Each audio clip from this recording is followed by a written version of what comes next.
I've been trying to avoid making this video, and we are only 12 games in, and this has to be done. We're going to look at the absolutely unbearable to watch Seattle Mariners offense, starting with the awful approach at the plate. Runners on first and second.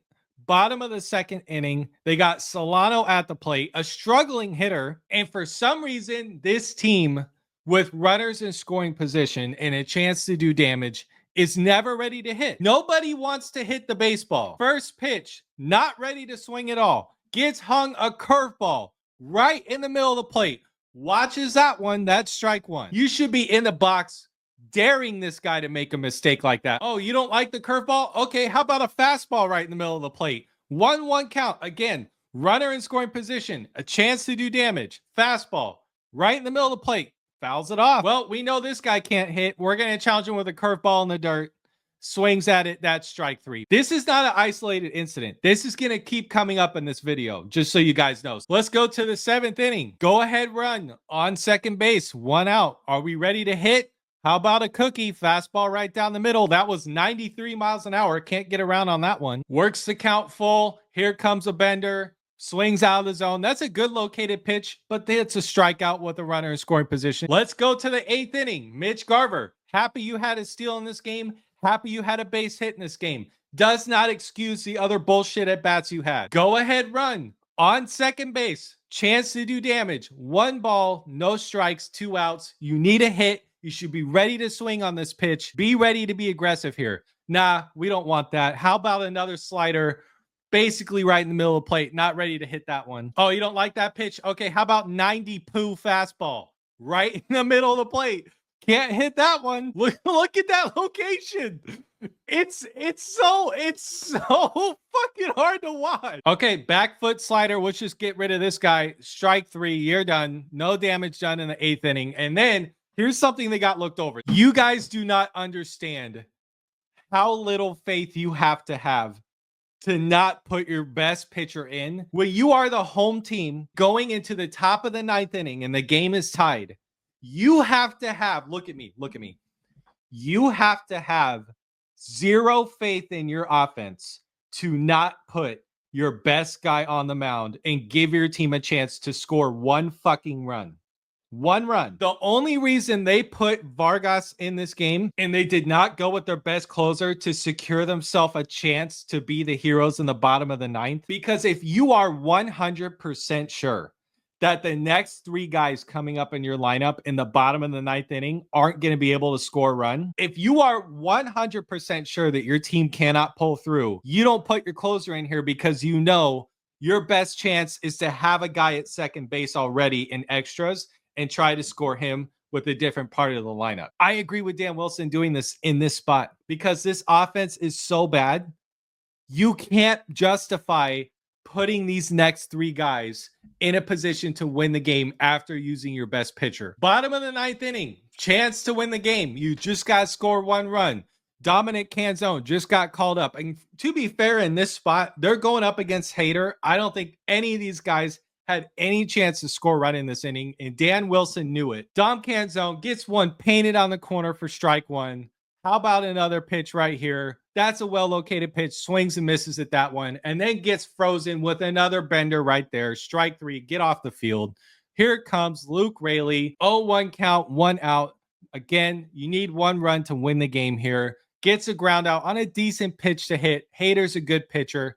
That's an out. You know they're not going to score on that. Here comes Ryan Bliss. Gets one painted on the outside corner. That's strike 1. How about another one? Outside corner. That's strike 2. Ryan Bliss had no shot, not competitive, swings through 95 up in the zone. But hey, wait, but that means he's going to be the runner in extra innings. He's the fastest guy on the team. That's a good thing, right? You would think so, but JP Crawford going to get asked to bunt as he should. Can't lay that down. Gets another chance, pulls back. That's strike 2. Can't do that. And swings through strike 3. That's 1 out. Runner still on second base. No advancement. And something about JP Crawford as well. Guys, listen to me. Listen very closely when I say this. And I'm not trying to be mean. I like JP Crawford. Sure, he's a great guy.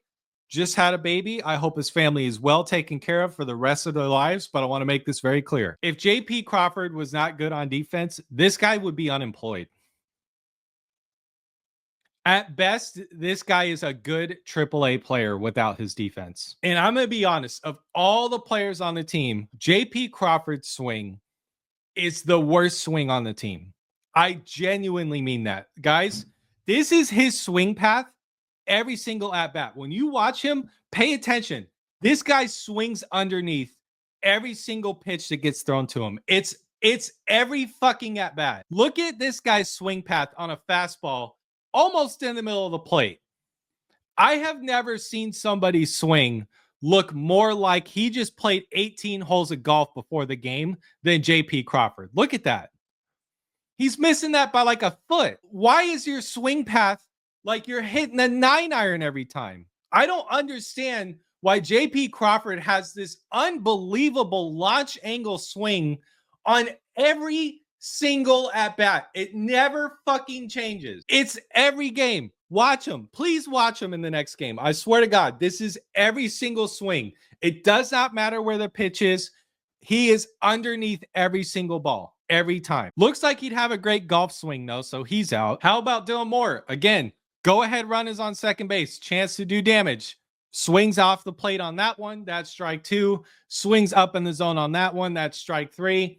Now we got Julio Rodriguez. You got a chance to be the hero, bro. Star of the team. We need you here. Please come through. You know he's not going to do it. Can't get around on 95. The second pitch is almost in the same spot. Gets a decent piece of hitting on it. Flares it out to right field. That's an out. Ends the inning. Let's go to the bottom of the 11th now. Your defense and your pitching is still held the Astros to 1 run.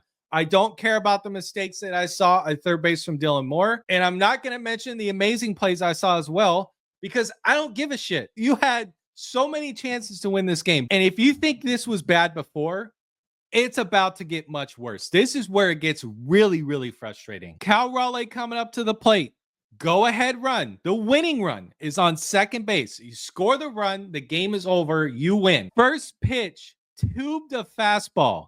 Watches that one right down the middle for strike 1. Now you're ready to swing. Swing out of the zone for that one. How about another fastball in the middle of the plate? Can't get a hold of that. Then he swings off the plate for this one. Gets it out to left field. Jose Altuve does not have a good arm. Heads up play by Julio to advance the winning run to third base. So now you have the winning run is 90 feet away. 90 feet away from winning this game. You have a good hitter's count for Randy Arozarena. 2 balls. No strikes. I'm going to give him credit for being aggressive here. Swings out of the zone hard. Crazy. These are crazy swings. Now you got 2 balls, 1 strike. Randy, once again, tries to hit an 800-foot home run on this swing. And here's the thing. I'm so tired of guys not being aggressive. Even though I think this is a really stupid swing in this spot, I'll take it. At least I know Randy's going to come up and swing the bat, right? At least I know that. But for God's sakes, why are you trying to hit an 800-foot home run? You just need to put the ball in play. You just put the ball in play and you win the game. Oh my God. Now you got a full count. Catcher comes up to call time right before this pitch, goes out to have a mound visit, and I guarantee you this is how this conversation went. I know exactly what's being said here. Hold on, watch this. Actually, you know what? Let me make this more realistic. Wait 1 second. Okay, here it goes. Ready?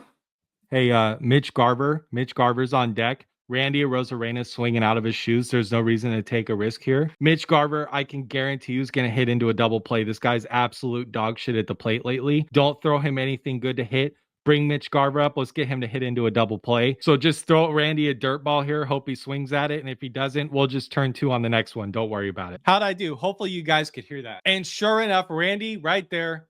Dirt ball. That's ball 4. Now you got a force out and a chance to turn 2. And Mitch Garver, bro. Oh my God. This guy can't take any more at bats. Please get this guy off this team. Please. Oh my God. I want everyone to really think about this. Okay. If you're in a 2 strike count and you get thrown a meatball like this, that can't turn into a double play. Even though it's 2 strikes, at bare minimum, that's got to end up in the outfield. That's all you have to do to win the game. The winning run is 90 feet away. Just put it in the outfield, bro. And it's 95 right down the middle. What else do you want? But no, it's a ground ball, tailor-made double play, ends the inning. Let's go to the 12th. Houston scores in the top half of the inning. So now you have to score a run to tie it up again. You have the tying run on first base. Luke Raley, Jesus Christ, 2 balls, no strikes. You know he's being aggressive. Please throw me a mistake in this spot. And he gets it. Hung a curveball right in the middle of the plate. Can't get around on it. He didn't like that one. 3-1 count. Hitters count. Once again, chance to do damage. How about another one, Luke? Second chance. Nope. Fouls that one off. Okay, now we got a full count. And guess what Luke Raley does? Oh, he strikes out. All right, now you got 2 outs. Ryan Bliss, chance to be the hero, but we all know how this is going to end. That's strike 1. Can't hit that. How about strike 2? That's a good pitch, I guess. How about another one?